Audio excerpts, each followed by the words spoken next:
The UK actually buys more convertibles than any other European country per capita. Weird, huh?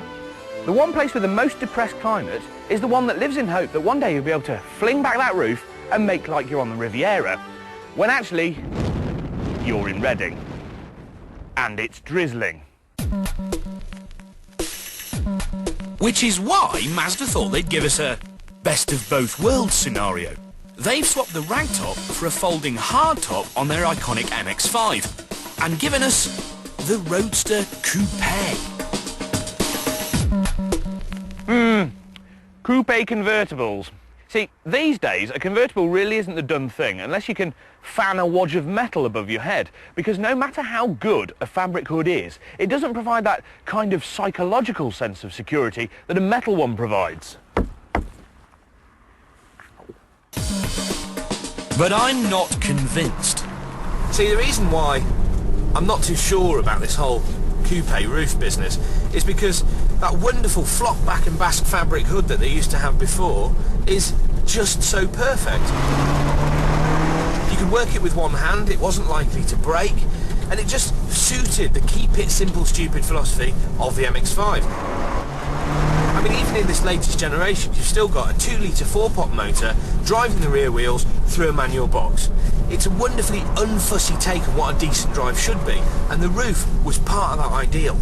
So, to find out if it's worth the extra £1,750, we've devised 3 tests to see what's best, hard or soft. First of all, I'm going to drive it with the roof up and see if it's any quieter than the standard car. Now here I have a decibel meter. I'm going to run it for 10 seconds.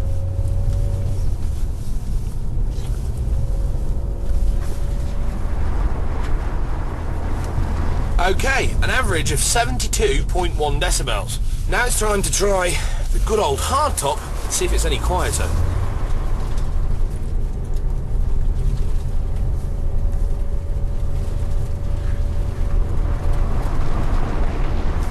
And there you have it, 70.8 decibels. So that's marginally quieter. Now, our decibel expert reckons at those levels, only half the population could detect the hardtop was quieter. So it doesn't look like it's worth the extra money so far. Here's test 2. Now I'm going to compare the two on our really very high-tech slalom course. Ooh.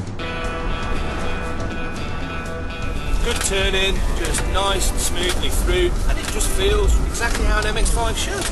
It's great. So, how will the hardtop compare? Does the extra weight ruin the handling? Not really much different. It actually feels slightly softer, but that's because Mazda have actually softened off the springs so that it cope with the extra weight. It doesn't feel like much of a compromise. I'm calling that a draw. Finally, we're going to subject them both to a high-pressure water test from the pipes of this here fire engine. Now, we know these things are powerful, but we've got to test it first. On me.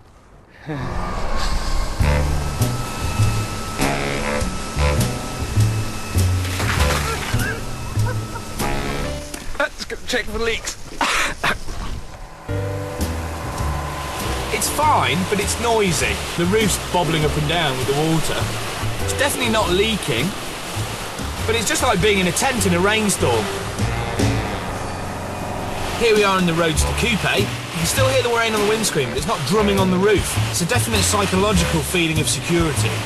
It doesn't feel like you're so vulnerable to the elements, so it just feels like any other tin top, albeit in a tropical storm. Now that's a surprise. To be honest, this morning, I couldn't see the point in the Roadster Coupe. I thought it was an unnecessary extravagance brought on by a fashion thing. But it's not. It genuinely works to make it feel more solid and more usable. But more than that, it just makes this car feel more cosy. So, for your extra cash, you do get a more usable package. That means us Brits can keep buying them, safe in the knowledge that when our 20 minutes of sun comes, we'll be ready.